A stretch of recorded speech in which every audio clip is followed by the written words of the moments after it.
Hi అండి, నమస్తే. ఒక ట్రెడిషనల్ డిష్తో మేము ముందుకు వచ్చాను. మక్కట్లు పాలాంబరము చాలా టేస్టీగా ఉంటుందండి. ఇది మన అమ్మమ్మలు నానమ్మలు మనకు చేసి పెట్టిన రెసిపీ.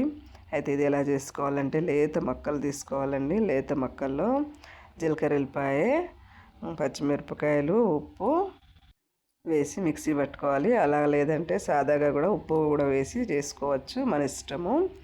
ఈ పాలాంబరం మాత్రము బెల్లము కరిగించుకున్న నీళ్ళల్లో నానబెట్టిన బియ్యం మిక్సీ బట్టి పోసి కలిపేసి మరిగిన పాలు చల్లనివి వేసి ఉడికించుకొని కాస్త ఇలాచి పౌడర్ వేసుకొని ఉడికించుకుంటే పాలాంబరం రెడీ అండి. అట్లతోటి పాలాంబరం చాలా టేస్టీగా ఉంటుందండి.